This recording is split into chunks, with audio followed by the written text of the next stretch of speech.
अब जैसे कि क्वेश्चन नंबर 4 आप देख रहे हैं, काफ़ी इंपॉर्टेंट है, देखिएगा। कह रहा है कि in the following state whether A is equal to B और नॉट। इसमें कह रहा है कि सेट ए और सेट बी आपस में बराबर है कि नहीं है, इसी के बारे में हम लोग को चर्चा करना है, ठीक है। तो आप इक्वल सेट के बारे में पढ़े थे कि यदि सेट ए में और सेट बी में यदि सेम ही एलिमेंट्स हो जाए तो वैसे सेट को हम लोग इक्वल सेट कहते हैं। तो आइए यहाँ पे देखते हैं, आज यदि इक्वल नहीं होगा तो नॉट इक्वल सेट हो जाएगा, है ना। तो यहाँ पर देखिएगा, सेट ए में दिया है ए बी सी और डी, और सेट बी में दिया है डी सी बी और ए। तो हम क्या देख रहे हैं, सेट ए में भी ए है और सेट बी में भी ए है, सेट ए में भी बी है, इसमें भी सेट बी में भी दिया हुआ है, इसमें सी है तो इसमें भी सी है, डी है तो डी है। तो देखिए सेट ए में भी ए बी सी डी है और सेट बी में भी ए बी सी और डी है, और दोनों सेट में सेम ही एलिमेंट्स है, इसलिए ये ए इक्वल टू बी होगा, ठीक है। तो यहाँ पर हम लिख देंगे सीधे A is equals to be. यदि आप समझ गए हैं तो कमेंट करते चलिए, दूसरा क्वेश्चन है क्या आंसर होगा, तीसरा क्या होगा, चौथा क्या होगा, एंड सो ऑन। अब आइए हम लोग आते हैं क्वेश्चन नंबर 2 पे, ठीक है। ये भी काफ़ी इंपॉर्टेंट है। तो 2 में आप देख रहे हैं कि सेट ए में दिया हुआ है 4, 8, 12 और 16, और सेट बी में आप देख रहे हैं 8, 4, 16 और 18। तो हम क्या देख रहे हैं, यहाँ पे 4 है तो यहाँ पे 4 दिया हुआ है, 8 है तो 8 दिया हुआ है, लेकिन सेट ए में 12 है तो सेट बी में देखिए कहीं भी 12 नहीं है। तो जब एक भी एलिमेंट्स यदि मैच नहीं करेगा तो हम समझ जाएंगे कि ये इक्वल सेट नहीं है। इक्वल सेट में सेट ए में जो एलिमेंट्स होगा वही एलिमेंट्स सेट बी में भी होता है, लेकिन यहाँ पे 12 सेट ए में है और 12 सेट बी में नहीं है, इसलिए A is not equals to set B हो जाएगा, ठीक है। तो यहाँ पर हम लिख देंगे set A is not equals to set B, ठीक है।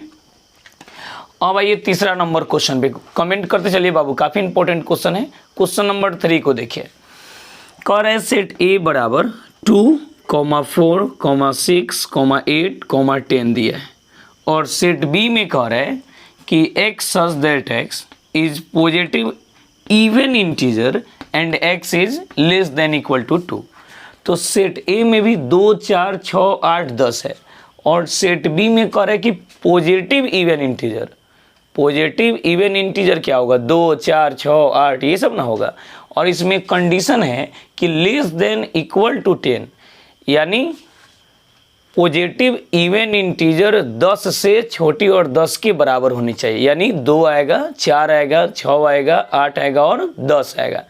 तो जो एलिमेंट्स सेट बी में दिख रहा है वही एलिमेंट्स सेट ए में भी है। इसका मतलब क्या है कि सेट ए और सेट बी दोनों आपस में बराबर है, ठीक है। चलिए तो यहाँ पर लिख देंगे A is equals to set B. हो गया, कमेंट करते चलिए, समझ में आ रहा है ना, कोई दिक्कत नहीं ना है। अब देखिए अगला क्वेश्चन देखिएगा, क्वेश्चन नंबर 4 को, काफ़ी इंपॉर्टेंट है, इसी पैटर्न पे है। कह रहे कि ए बराबर x such that x is A multiple of 10। x क्या है कि 10 का मल्टीपल है, तो 10 के मल्टीपल में क्या आएगा, 10 आएगा, 20 आएगा, 30 आएगा, 40 आएगा, 50 आएगा, एंड सो ऑन, यानी 10, 20, 30, 40, 50, 60 ऐसे ऐसे जाएगा। और सेट बी में आप देख रहे हैं कि 10 दिया है, फिर कॉमा 15 है, फिर कॉमा 20, फिर 25, फिर 30, 35 एंड सो ऑन, यानी कि 10, 15, 20, 25, 30, 35 ऐसे ऐसे जा रहा है, देखते चलिएगा। तो आप देखिए इसमें क्या है कि 10, 20, 30, 40 ऐसे दिया है, लेकिन यहाँ पे 10, 15, 20, 25 ऐसे दिया है। इसका मतलब इसमें 10 है तो इसमें भी 10 है, बट यहाँ पे 15 दिया हुआ है, देखिएगा ये 15 है तो यहाँ पे 15 नहीं है। 10 और 20 के बीच में 15 होना चाहिए, जबकि नहीं दिया है। यहाँ पे 20 है तो 20 है, लेकिन इसमें देखिए 25 है तो यहाँ पे 25 नहीं दिया है। तो इसका मतलब क्या है, जब एक भी एलिमेंट्स सेट बी का मैच इसमें नहीं कर रहा है, माने एक भी एलिमेंट्स यदि फेल कर रहा है, तो हम समझ जाएंगे कि सेट ए और सेट बी आपस में बराबर नहीं है, यानी set A is not equals to set B. Comment कीजिए बाबू, कमेंट कीजिए तेजी से, क्या आंसर होगा, तेजी से कमेंट कीजिए। तो इसको लिख दिया जाएगा सीधे A is not equals to set B. समझ गए? अब देखिए, अब हम लोग अगले, अब क्वेश्चन नंबर 5 है, काफ़ी इंपॉर्टेंट है, थोड़ा इसको ध्यान से देखिएगा। उसी पैटर्न पे है, ए और बी इक्वल है कि नहीं, उसी कंसेप्ट पे है। तो आइए हम लोग क्वेश्चन को देखते हैं। ठीक है, तो कह रहे हैं कि are the following pair of sets equal, give reasons. कह रहे हैं कि सेट ए और बी यानी दो सेट दिया हुआ है, पेयर में सेट दिया हुआ है, और कह रहे हैं कि ये इक्वल है कि नहीं ये बताइए, इसका रीजन दीजिए। ठीक है, तो अब आइए, सबसे पहले सेट ए में आपको दिया हुआ है, ए में दिया है 2 और 3, और बी में कह रहे हैं कि x such that x is solution of x square plus 5x plus 6 बराबर 0। यानी सेट ए में क्लियर है कि 2 और 3 है। सेट बी में क्या है कि इसका सॉल्यूशन करना है, और सॉल्यूशन करके देखना है कि इसका क्या रिजल्ट हो रहा है। तो जो रिजल्ट आएगा वो सेट बी का रिजल्ट होगा। तो अब हम लोग देखेंगे कि सेट ए में जो एलिमेंट्स है और सेट बी में जो एलिमेंट्स है दोनों आपस में बराबर है कि नहीं। तो पहले इसका सॉल्यूशन आप कीजिए, 10th क्लास के कॉन्सेप्ट से बनेगा, एक क्वाड्रेटिक इक्वेशन है। तो देखिए इसको सॉल्व किया जाए, तो x square plus 5x plus 6 बराबर 0 है। तो सॉल्व करेंगे तो क्या होगा, ये हो जाएगा एक्स स्क्वायर प्लस, यहाँ पे हम लोग क्या लिख देंगे, 5x है तो लिख दीजिए 2x प्लस 3x आप प्लस कितना 6 is equals to 0। X square plus 2x जो दिख रहा है इसमें हम क्या करेंगे कि x को कॉमन ले लेंगे, क्योंकि दोनों में x है।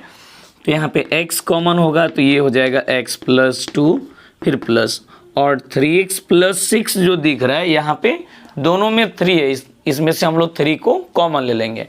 तो जब 3 कॉमन हो जाएगा तो यहाँ पे x बचेगा और यहाँ पे क्या बचेगा 2 बचेगा, इज इक्वल्स टू 0 होगा। ठीक है, अब देखिए दोनों में जो है x प्लस 2 है तो x प्लस 2 कॉमन हो जाएगा, यहाँ पे दोनों से x प्लस 2 आप कॉमन ले लिए तो क्या बचा x प्लस 3, तो ये x प्लस 3 बराबर कितना 0। अब इसको सॉल्व कीजिए, तो सॉल्व कीजिएगा तो एक बार x प्लस 2 को हम लोग 0 करेंगे और एक बार x प्लस 3 को 0 करेंगे। ठीक है, तो x प्लस 2 को 0 कीजिएगा तो x बराबर -2 आएगा, और x प्लस 3 को 0 कीजिएगा तो x बराबर -3 आएगा। सो देखिए यहाँ x प्लस 2 बराबर 0 देन इम्प्लाइज x बराबर -2, एंड x प्लस 3 बराबर 0 देन इम्प्लाइज x बराबर ये -3। यानी सेट ए में तो 2 और 3 था, बट इसका जो सॉल्यूशन किए उससे जो रिजल्ट आया है, देख लीजिए यहाँ पे फाइनल आया है, वो किसका आया है, सेट बी का आया है। तो सेट बी में आप क्या देख रहे हैं कि सेट बी में -2 है और फिर क्या है -3। तो आप बताइए कि सेट ए में 2 और 3 है और सेट बी में -2 और -3 है, तो क्या ये दोनों सेट आपस में इक्वल हैं? नहीं, ये दोनों सेट आपस में इक्वल नहीं है। क्यों? क्योंकि इसमें -2 है, इसमें 2 है तो इसमें -2 है, इसमें 3 है तो इसमें -3 है, इसलिए इक्वल नहीं है। इसमें क्या लिखेंगे, कमेंट बॉक्स में मैसेज कीजिए, तो क्या लिखेंगे तो इसे कमेंट करके बताइए, set A is not equals to set B.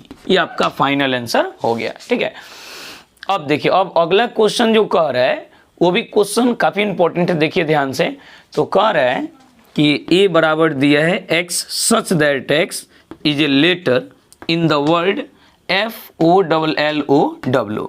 यानी सेट ए में जितना भी लेटर दिया हो, सेट ए में जो वर्ड दिया हुआ है उसकी सभी लेटर्स का सेट आपको तैयार करना है। ठीक है, सेट ए के लिए। तो यहाँ पे सेट ए में क्या हो जाएगा, सेट ए में पहले F है तो लिख देंगे F, कॉमा, O है तो लिख देंगे O, कॉमा, L है तो L लिख देंगे। देखिए यहाँ पे डबल L है तो 2 L के लिए एक ही L लिखाएगा। फिर यहाँ पे O दिख रहा है तो O के लिए O लिखा चुका है पहले ही, तो रिपीटेड एलिमेंट्स को एक ही बार लिखा जाता है इसलिए एक ही बार लिखाएगा। फिर W है तो W को हम लोग लिख देंगे। तो ये सेट A के लिए आपका हो गया। अब सेट B में भी आप ऐसे ही इसको निकाल लीजिए। सेट कह रहा है कि Y such that Y is a letter in the word WOLF। ठीक है, ओल्फ वर्ड से जो लेटर बन रहा है उसको आप सेट बी में आप लिखिए। तो क्या हो जाएगा, इसमें सबसे पहले लिखाएगा W, O, देखिए पहले लिखाएगा W, O, comma L comma F, ठीक है। तो सेट ए के लिए भी हम लोग यहाँ से लिख दिए और सेट बी के लिए भी हम लोग यहाँ से लिख दिए। अब देखिए क्या दोनों आपस में बराबर है कि नहीं है। तो देखिए सेट ए में एफ है तो इसमें भी एफ दिख रहा है, सेट ए में ओ है तो इसमें भी ओ दिख रहा है, सेट ए में एल है तो सेट बी में भी एल है, सेट ए में डब्लू है तो सेट बी में भी डब्लू है। इसका मतलब क्या है कि सेट ए में जो जो एलिमेंट्स है वही एलिमेंट्स सेट बी में भी है। इसका मतलब set A is equals to set B, यानी सेट ए और सेट बी आपस में बराबर हो। कमेंट करके बताइए सेट ए बराबर कितना हो जाएगा, सेट बी, ठीक है। बिल्कुल आसान क्वेश्चन है। तो आप क्वेश्चन नंबर 5 का फर्स्ट भी देख ली, सेकंड भी देख ली। अब आइए हम लोग नेक्स्ट अगले क्वेश्चन पे आते हैं। यदि आप चैनल को अब तक सब्सक्राइब नहीं किए तो प्लीज़ चैनल को जरूर सब्सक्राइब कीजिए, लाइक कीजिए, कमेंट कीजिए, शेयर कीजिए, ताकि मेरा हर एक अपडेट्स आपको मिलते चले। अब आइए अगले क्वेश्चन पे। क्वेश्चन नंबर 6 को ध्यान से देखिएगा, काफ़ी इंपॉर्टेंट है। तो देखिए यहाँ पे कह रहे हैं कि from the sets given below, यानी सेट जो दिया गया है उससे कह रहा है कि सिलेक्ट इक्वल सेट्स। ये बताइए कि इसमें कौन कौन इक्वल सेट है। बहुत सारा सेट्स है। तो सेट ए में दिया हुआ है 2 4 8 12, सेट बी में है 1 2 3 4, सेट सी में है 4 8 12 14, सेट डी में है 3 1 4 2, सेट ई में है -1, +1, सेट एफ में है 0 और ए, सेट जी में है 1 और -1, और सेट एच में है 0 और ए। तो इसमें देखना है कि इसमें कौन कौन सेट जो है आपस में इक्वल है, उसको लिख देना है, ठीक है। तो देखिए यहाँ पे कौन कौन इक्वल है। तो सेट ए में जो दिख रहा है 2 4 8 12, तो देखिए कि 2 4 8 12 और कहाँ कहाँ है। तो सेट बी में 2 4 तो है बट 8 और 12 नहीं है, इसलिए ए बी के बराबर नहीं होगा। यहाँ पे सेट सी में आप देख रहे हैं तो यहाँ पे 4 है, 8 है, 12 है, 14 है। तो यहाँ पे हमको 14 नहीं चाहिए, लेकिन यहाँ पे 14 आपको दिया गया है, ठीक है। तो देखते चलिए। अब इसके बाद क्या है कि सेट ए में 2 4 8 12 है। तो देखिए 2 4 8 12 कहीं नहीं है, किसी में नहीं है। इसका मतलब सेट ए किसी के बराबर नहीं होगा। सेट बी में क्या है कि 1 2 3 4 है, ठीक है। तो सेट बी में 1 2 3 4 है। तो सेट डी में देख लीजिए कि 1 2 3 4 है, बाकी किसी भी सेट में 1 2 3 4 नहीं है, इसलिए यहाँ पे B बराबर कितना है, D है। सेट B और सेट D दोनों आपस में क्या है, इक्वल है। अब आगे देखिए यहाँ पे सेट C में 4 8 12 और 14 है। तो ये भी देख लीजिए, ये भी कहीं आपको नहीं मिल रहा है, तो ये भी किसी के बराबर नहीं होगा। सेट E में देखिए, सेट E में क्या है कि -1 और +1 है। सेट ई में -1 और +1 है, और सेट जी में 1 और -1 है। तो ये दोनों आपस में मैच कर रहा है। इसका मतलब सेट ई और जी दोनों आपस में बराबर होगा। तो यहाँ पर लिख देंगे set E is equals to set G, ठीक है। और सेट एफ में 0 ए है तो यहाँ पे 0 1 है, तो ये भी किसी के बराबर नहीं है। यानी फाइनली आंसर जो आ रहा है बी बराबर डी आ रहा है और ई बराबर जी आ रहा है, ठीक है। तो यही आपका फाइनल आंसर हो गया। तो क्वेश्चन नंबर 6 का आंसर क्या आया, बी बराबर डी और ई बराबर जी, ठीक है। बात आप समझ गए। तो आप 23 इसका एक स्क्रीनशॉट लीजिए, और इस एक्सरसाइज में जितना भी क्वेश्चन था सभी क्वेश्चन को हम लोग एक एक करके बना लिए। अब हम लोग अगले क्लास में सबसेट्स के बारे में चर्चा करेंगे, ठीक है। तो यदि आप चैनल पे नए हैं तो ज़रूर चैनल को सब्सक्राइब कीजिए, लाइक कीजिए, कमेंट कीजिए, शेयर कीजिए, ताकि मेरा हर एक अपडेट्स आपको मिलते चले। और इसी टाइम में डेली बाय डेली 11th का लाइव क्लास चलता है, और निश्चित रूप से आप 11th के लाइव क्लास में जुड़ें। यदि आप ग्रुप में नहीं है, 11th वाले ग्रुप में नहीं है, तो आप मेरे इस नंबर को ऐड कर लीजिए 8936070140। इस नंबर को ऐड कीजिए और इस पे आप हमको मैसेज कीजिए। निश्चित रूप से हमारी आपकी बात होगी, आपको निश्चित रूप से हम ग्रुप में ऐड कर देंगे। तो ठीक है बाबू, आज की क्लास के लिए इतना काफ़ी है। मिलते हैं एक छोटी सी ब्रेक के बाद नेक्स्ट अगले क्लास में। धन्यवाद।